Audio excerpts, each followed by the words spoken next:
Tonight, the exclusive interview, 3 years in the making. The one person who knew Michael Jackson better than anybody else, his mother, Katherine. Every morning, all through the day, I think about Michael. Katherine Jackson speaks out on Michael's childhood. So Michael looked back at those times and he said he was abused. Well, they call it abuse, but sometime if it wasn't for the strap, what would this world be like today? On what he missed. Did you ever hope that he would find true love? I always thought about that, but Michael seemed happy. He found a lot of joy in his children. On the talent that Michael hid from the world. Michael loved art a lot. He loved paintings, he loved watercolors, he loved even the crayons. And her explosive theory about Comrade Murray. He did a terrible thing, and it might have been others involved. I don't know that, but I feel that. Katherine Jackson, an extraordinary hour. The Piers Morgan interview starts now. Tonight, an extraordinary look at Michael Jackson's private life through his deeply personal artwork. He started drawing when he was a child. The pictures offer new revelations about the iconic singer. Much of it is kept in a secret location at an airport hangar in Los Angeles. Some of it is here in the studio with me tonight. Joining me now in an exclusive interview is Michael's mother, Katherine Jackson, and his mentor and good friend, artist Brett-Livingstone. Welcome to you both. Thank you. We're surrounded by this incredible art, most of which has never been seen, that your son Michael did. What I'm struck by, I love this picture, Katherine, which is, how old is he there, Michael? He's about 9 or 10 there. And he's clutching his own work of art. He painted that. Yes. I don't know what's more impressive, the art or the fantastic hat he's wearing. Very stylish. But clearly, from an early age, he loved art. Tell me about that side of Michael. Michael loved art a lot. He loved paintings, he loved watercolors, he loved even the crayons. And he would always draw. And when he was even in school, he would draw pictures, and they took one of his drawings and put it on the front of the yearbook. And was he self-taught? Did he teach himself? Taught himself. Amazing talent. Just a talent that he had. And I can't say too much more about him, only his father was an artist too. Mm. He loved to paint and draw. So I thought maybe he might have picked it up from him, but he had a natural talent for it. Michael did. And did he always paint? I mean, throughout his life, was he always painting secretly without people really being aware of it? Yes, because when he was just a child, when we moved to Havenhurst, before we remodeled, it had a little house in the back, and he took that little house and he made it out to an art studio for himself. What do you think the art brought him? Painting and stuff. What did it give him? Well, you know what? I really can't answer that question, but sometimes when he's not doing anything, he would go and start painting, and I think that it's a way of him just relaxing. Mm. A bit of escapism. Yes. Brett, you got to know Michael 25 years ago. Tell me about how you met, and tell me about this art collection, because it's something that people don't really know much about. Right. Well, we first met about 1979 through Mayor Bradley of Los Angeles and also through Lawrence Welk, 2 different occasions.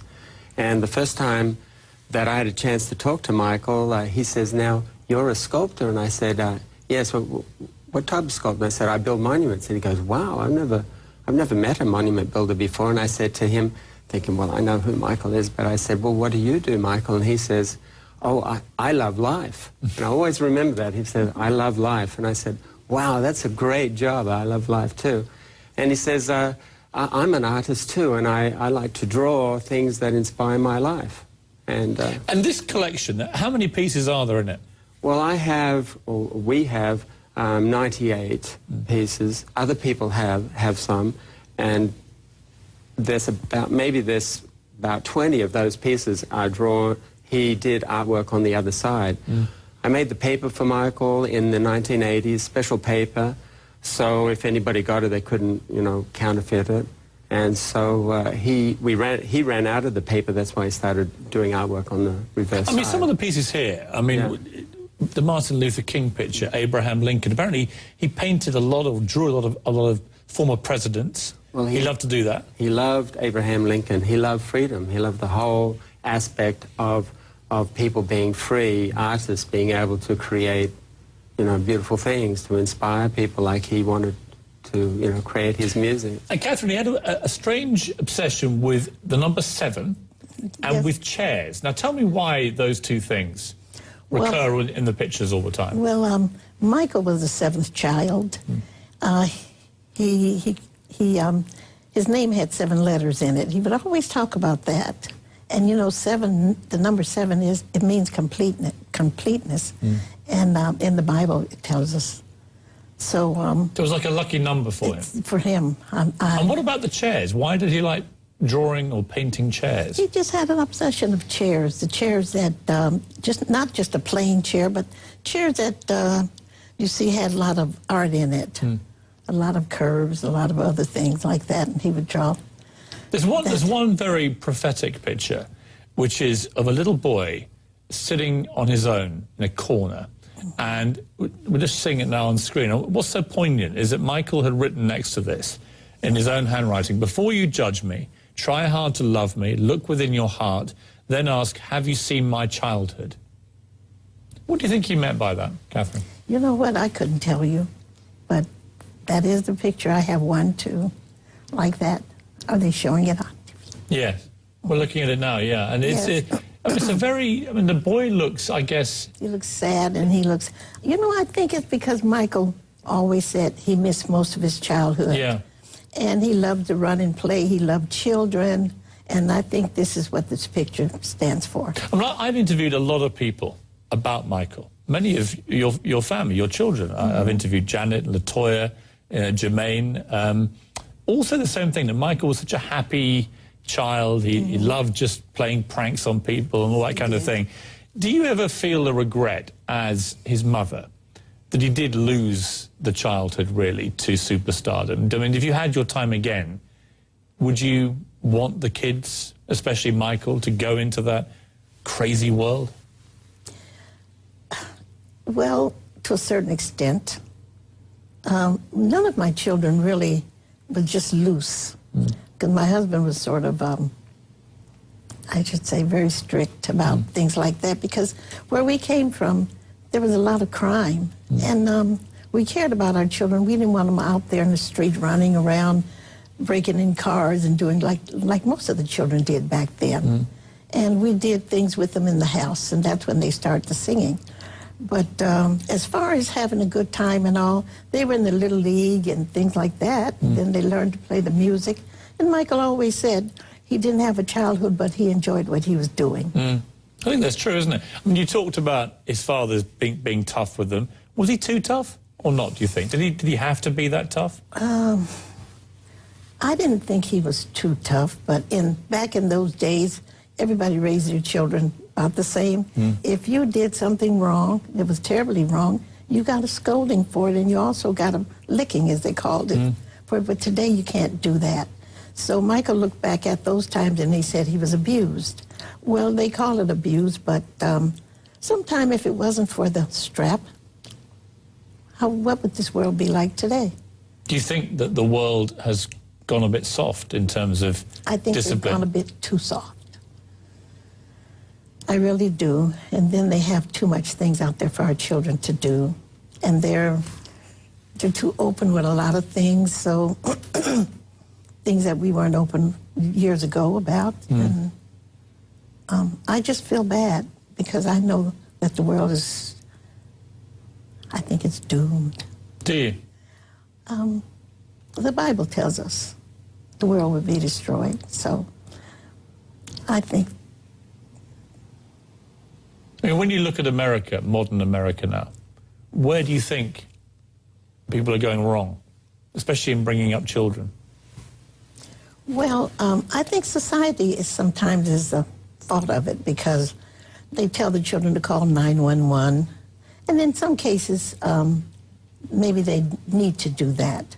But in some cases, some parents are afraid of their children.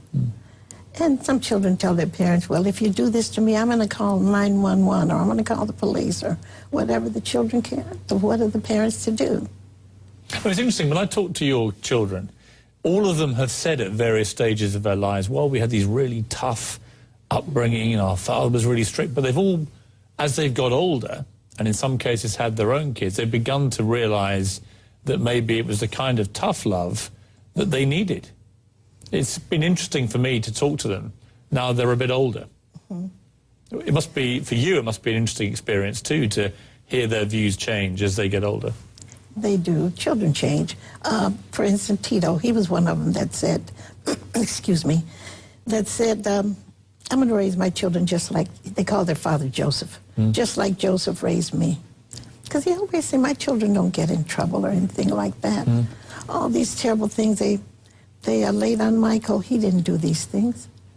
But it's just, they're wicked people out there, and they accuse you of them. But it must have been very hurtful for you as his mother. Oh, my. Some of the things that Michael was accused of, the court cases he had to fight and so on. How did you feel as his mother? Oh, my gosh. It almost destroyed me in a way, you know, when I say it just hurt, because I know Michael didn't do those terrible things. But then I say, there are so many wicked people. Why are they doing this to him? Just hold that thought for a moment, Catherine. When we come back, I want to talk to you about Michael's life and what his legacy should be.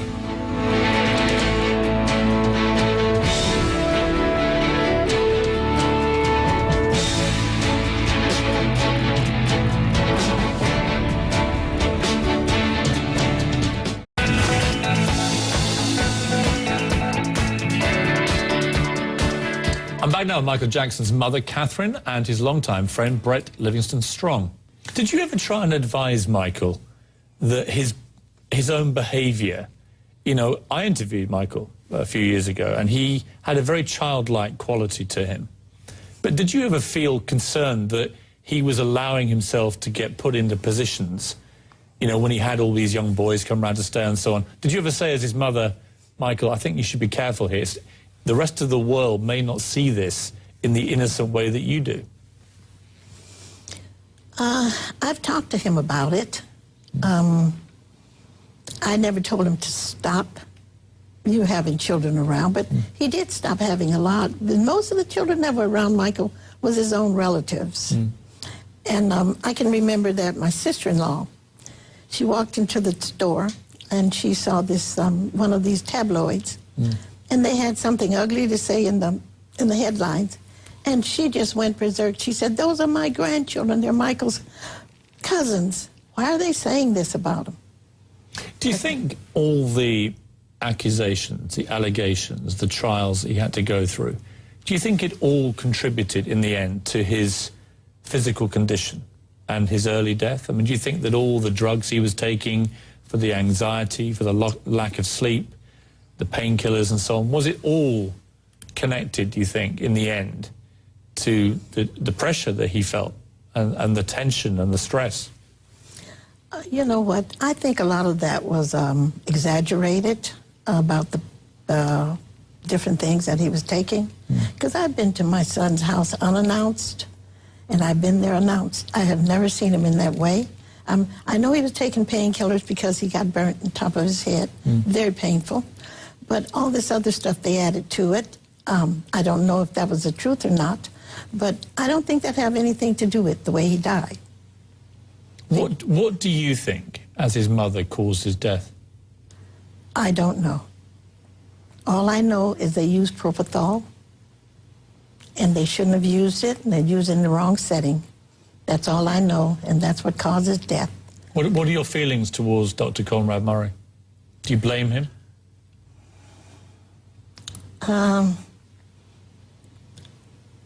You know what? I can't even describe the way I feel about him. He did a terrible thing, and it might have been others involved. I don't know that, but I feel that. You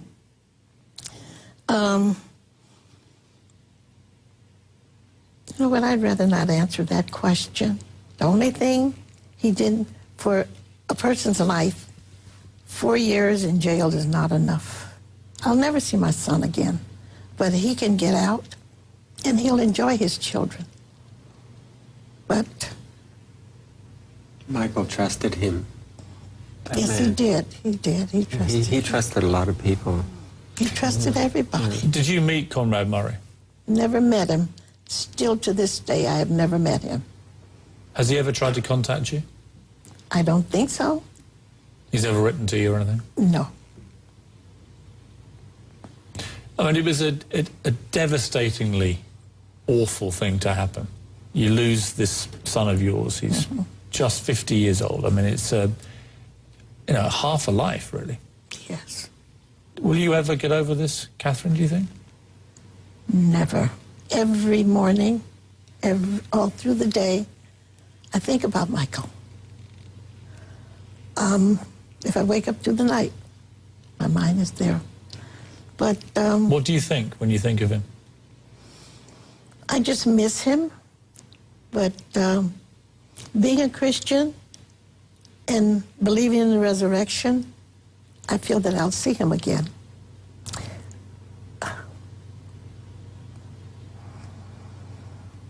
I'm sorry, It's perfectly understandable. You're his mother, you know. It's, I can't imagine a worse thing. I'm a parent myself to 4 kids. I can't even imagine how horrendous it must be to lose a child. I know. It's so unnatural, isn't it? Yes, it is. And it should be. Lots of people say, Katherine, that Michael, in the build-up to his death, was working too hard, was too tired, he couldn't sleep, all that kind of... You've heard all this. Is that true? Because I've also heard from people that were working with him on the tour and everything, that he was pretty fit, that he was enjoying it, and he was having a good time, and he was excited. What's the truth?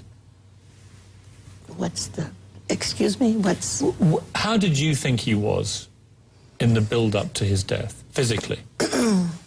You know, we have a trial going on, and I'd rather not say. I've talked a lot already about it. But were you concerned about him? Oh, yes. Oh, yes. Because when they told me that he had 50 shows going on, I was concerned about those shows. I thought it was a little bit too much, because Michael hadn't been on stage for about 10 years, you know. And I called them, and I told them, because the way they had it structured, they said every other night that he would be working. On a night, off a night, on a night, off a night. And he was used to working at least once or twice a week. And I just kept calling them, telling them they had to change that schedule, because that was, I didn't like the way it was going. I thought it was a little bit too much for him. Did he listen to you, Michael? Or Oh, yes. did you feel that there were bad people around him? Yes, I do. Enabling, I guess is the word you would use. People that were just allowing him to... It was... I just don't want to answer those questions right now, but I do feel that it was. They didn't care about him. All they cared about was money. It was all about money, you think? Yes. Let's take a short break. When we come back, I want to talk more about this incredible art. I also want to talk about how Michael's children are doing. You're raising them now.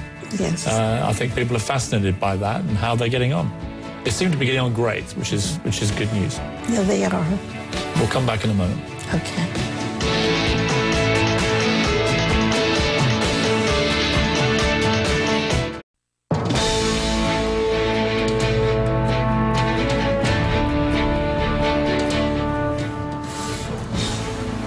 Daddy has been the best father you could ever imagine.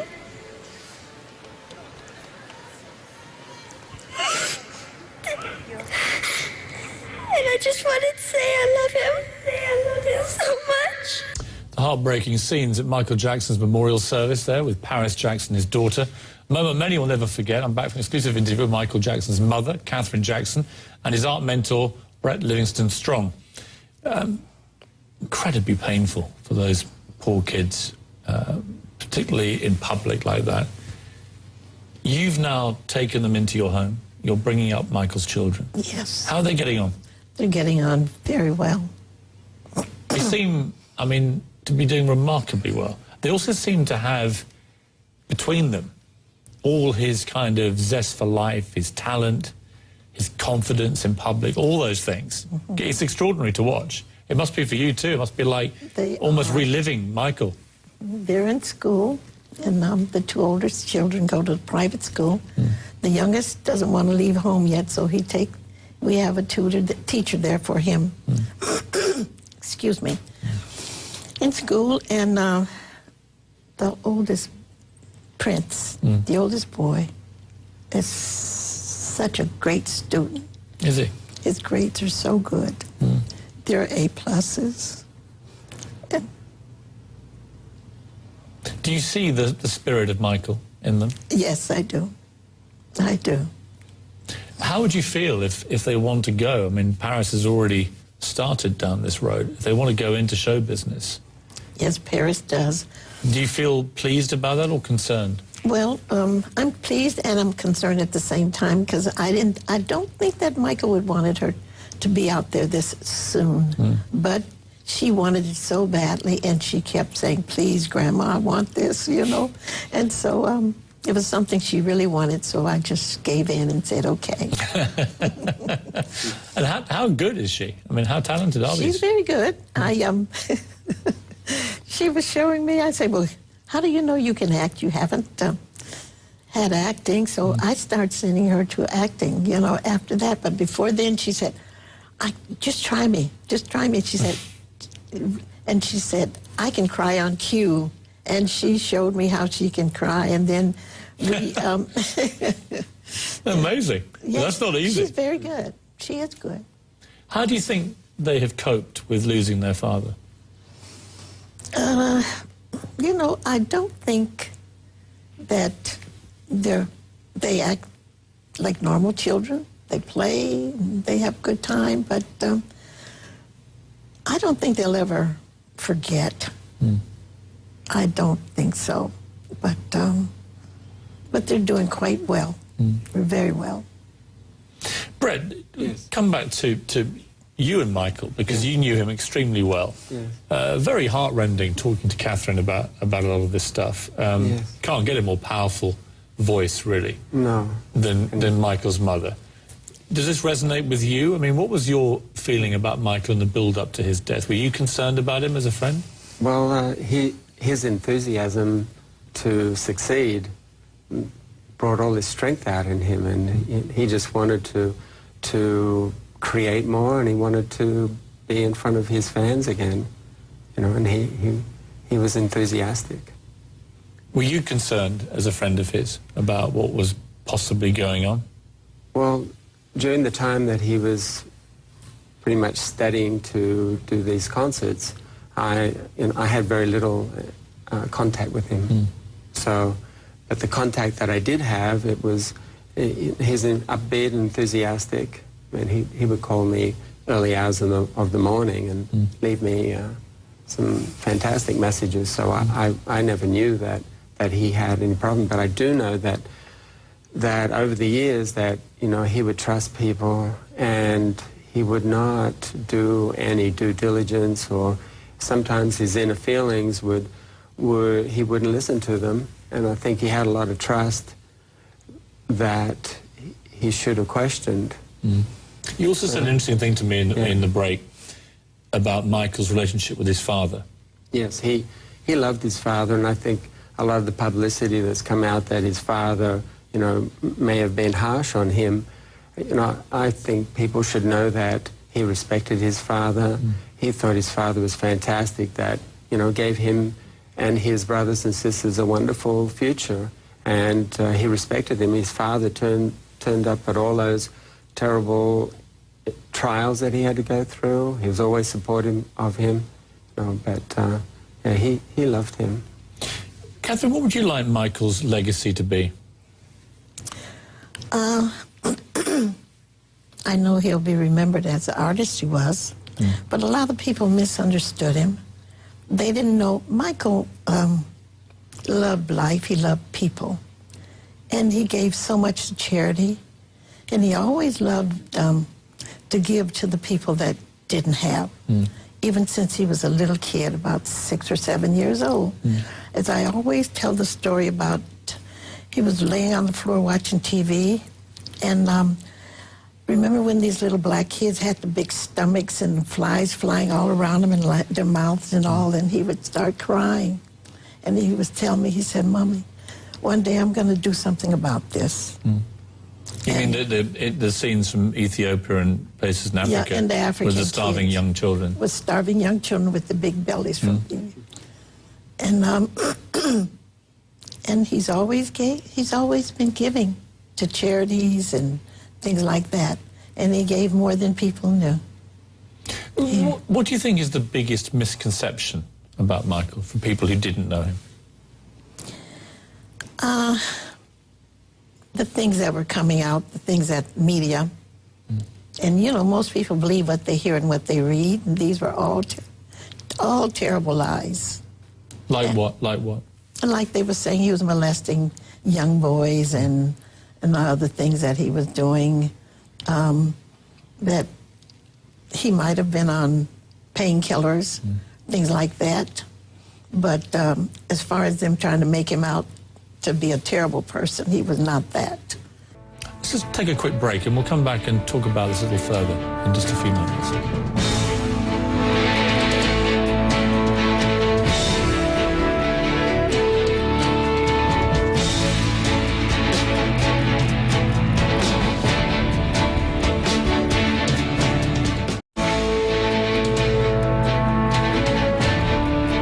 There have been many disgusting statements made recently concerning allegations of improper conduct on my part.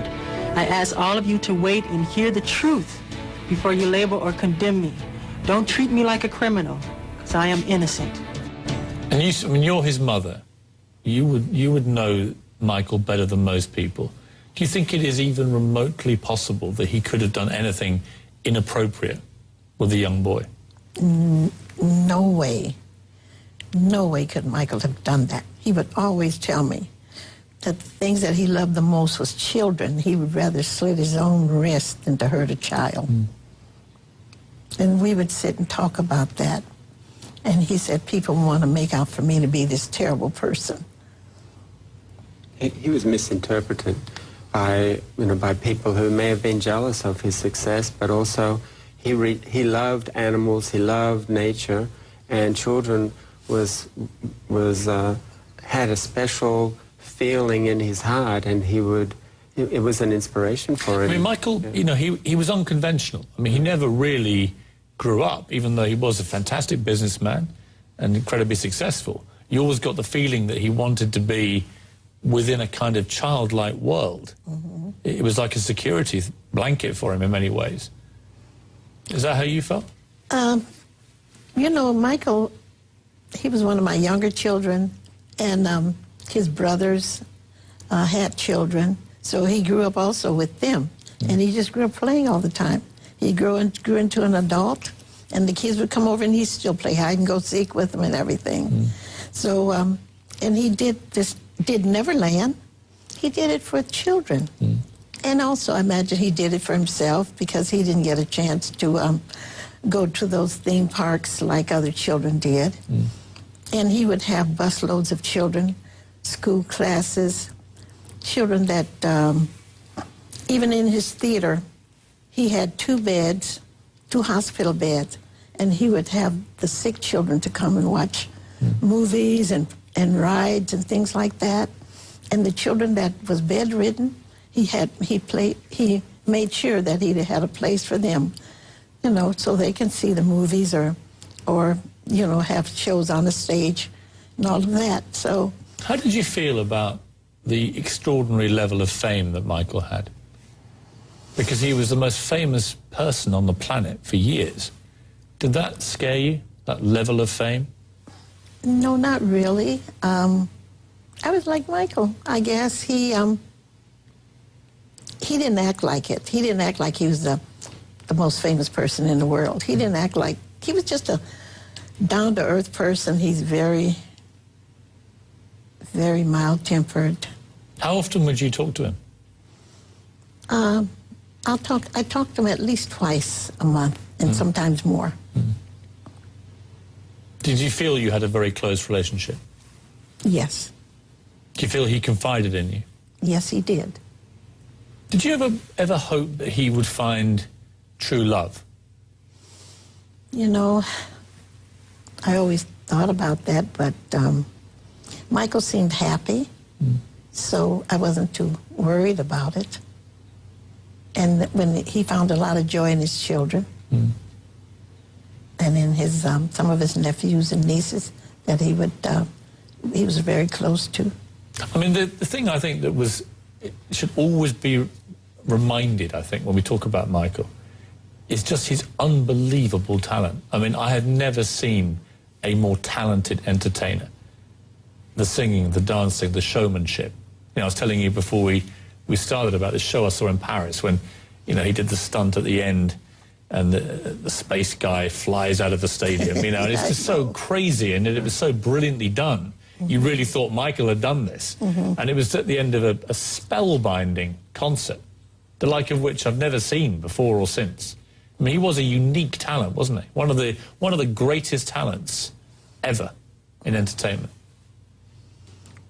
Can you answer that as his mother or not? Did you feel that? I did. Michael was a perfectionist. He,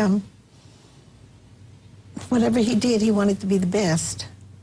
He was the first one to have so many #1 hits on his album, because remember, albums used to be where you only had one hit or two hits, and the rest of them would be album songs. All his songs were number one. He told me, he said, I don't believe in album songs. I believe every song should be a great song. Would he try stuff out with you? Did he?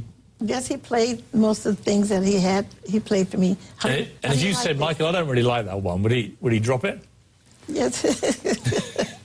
You know what? I didn't see anything that I didn't like that he did. What was your favorite of all his songs? Man in the Mirror. Was it? Why? That's one of my favorites.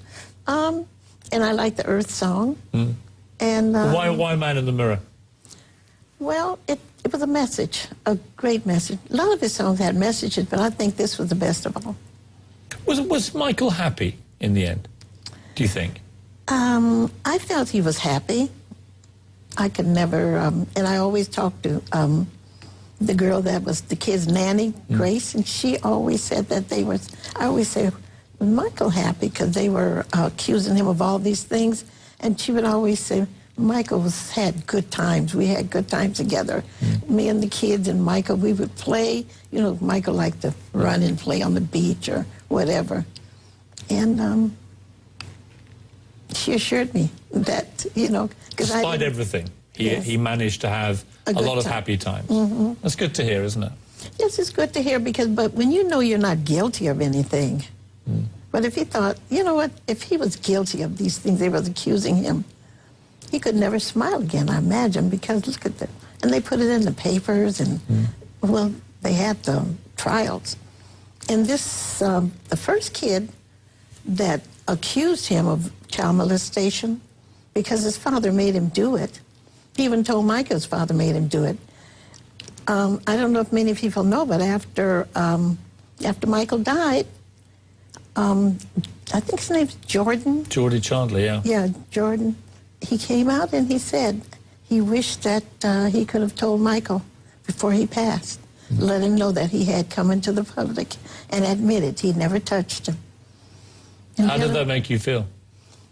It made me feel good, but you know, I knew it all the time that Michael hadn't done anything, because I know he wouldn't do that. Coming up, Michael's great wish was to build a memorial, and I want to talk to both of you about that after the break.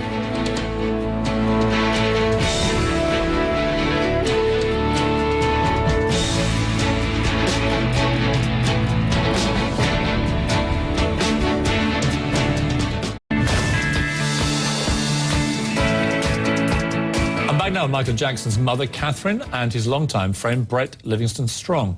I remember when Michael died, I went home to London, and I've got 3 sons, and my youngest son was only, I think, 8 years old. And he suddenly began playing Michael's music over and over for weeks and months. He'd never heard of Michael Jackson before. Really? And it was really amazing to me that a whole new generation, and it was the one positive I could see coming out of his awful death, was that actually a whole new generation of kids fell in love with Michael Jackson again and played his music and realized how phenomenal an entertainer he was. Amazing thing. Brett, let's talk about two things I wanted to just wrap up with. One is, what are you going to do with this art? Well, Michael spent a good part of 25 years making this art, and you know, it was like a private world for him. While a lot of the public thought that he may have been, you know, doing things that they thought he shouldn't be doing, he was actually creating art, and it was like a world for him to retreat into this spiritual type of feeling where he would express his ideas, and he absolutely loved it, and it made him feel good. So people are going to hear about this, and they're going to see these amazing pictures, and they're going to want to know if they can get hold of any. Yeah, well, Michael always wanted to exhibit his art, and unfortunately that didn't happen. He did want to sell it, and so a few pieces were sold before his passing, but since then, you know, we've been working together, planning how to exhibit it. But he did, a long time ago, want to build a monument for where he wanted his fans to get married, and we have a model of it here. Yeah, it's amazing. It's based on the Prince Albert Monument in London. Michael and I went around that monument. I mean, we went all over the world together, but he loved monuments, and he thought I was deeply into monuments, so he wanted me to come along. So we went around the Prince Albert Monument, and so he wrote he wrote on a card that he got that day, and he said we should try and work out a design together on that. So we came up with this kind of Gothic, futuristic. And his concept was it would become like a wedding chapel. He wanted his fans... People would go in and he'd be there. Even though it's his statue, but in 2002, this was years before, but by 2002, he had one of his lawyers write me a letter saying, hey, Brett, can you put a sculpture of Michael's three beautiful children in there? Michael wants that, you know. He just wanted me to have that get that officially. And so I have that in writing saying, well, he wanted that, but he wanted somewhere where his fans could go and in this structure, he wanted his music. And is this going to get built? Yes, because we can sell his art and build his, even though it's a monument for where he wanted people to be married, it's a monument to his love of life. Where will it go? Well, at the time, he was thinking Las Vegas. And after what happened to him in Santa Barbara, he wanted to live in Las Vegas. He'd found a house. He was calling it Wonderland, but he was counting on the success of This Is It to So the idea will be obviously that monument, but also to maybe exhibit the pictures and to sell some of the pictures. Yes, he thought that his fans would support his art, and by the sale of the art, he could support the Children's Hospital of Los Angeles, and we all went there and put some of Michael's art in the hospital when it was opened, and he was hoping to be there in, like, I think 2007 or 8, after he came back from Bahrain. He wanted to put some of his art there, but they weren't finished with the hospital. So when it did get finished, we went there with Bert and Mary Sugarman, and that's Mary Hart, and so I was hoping that they would permanently put Michael's art in there because it's a children's hospital, and I thought they welcomed his art with open arms. Well, that'd be great. He also wanted, from the sale of his art, to support, not only children but animals, and like some of his music was in support of the world. He was a very warm person who, like his dear mother here, very, very sweet and honest person. Yeah, it's been a fascinating experience meeting you, Katherine, and talking to you. You're one of those people I've looked at from a distance and always wondered what you'd be like, how you would talk about Michael. It's been a riveting interview. Wasn't expecting this, and I do appreciate you being so honest and open.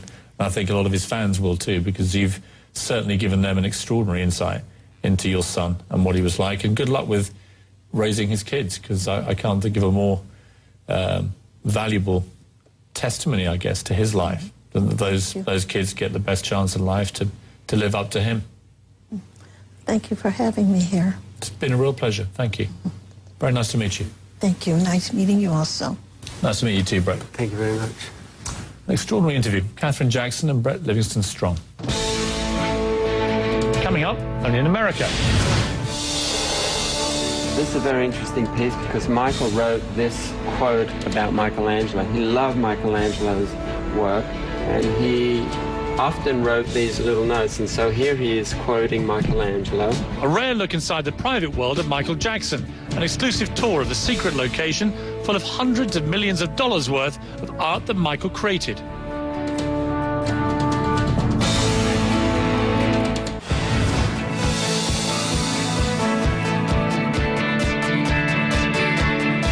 For tonight's Only in America, the Michael Jackson we never knew. You saw some of his drawings and sketches here tonight, but most of his artwork is behind closed doors at a secret airport hangar. Few have ever seen it until now.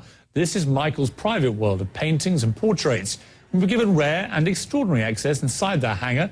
Its location, as I say, has to remain a secret, but its contents have now been revealed. This is how the icon found happiness away from the stage and studio with brushes, pencils, and in particular watercolor. He wanted to be known as an artist, not just the most famous entertainer in modern history. These are Michael's pastels he'd like to work with. Some estimates have valued the collection at a staggering $900 million. Here, a picture of a Statue of Liberty. Here, a sketch of Frankenstein and Peter Pan. He was obsessed with chairs and the number 7. He was the 7th child, as his mother explained earlier. And here on paper, works of Michelangelo that Michael cherished. It says, "I know the creator will go, but his work survives. That is why, to escape death, I attempt to bind my soul to my work." Michael Jackson did not escape death, but his soul does live on in the music and the art that he created, and above all, the lives he touched and forever changed. That's all for us tonight. ACU 360 starts now.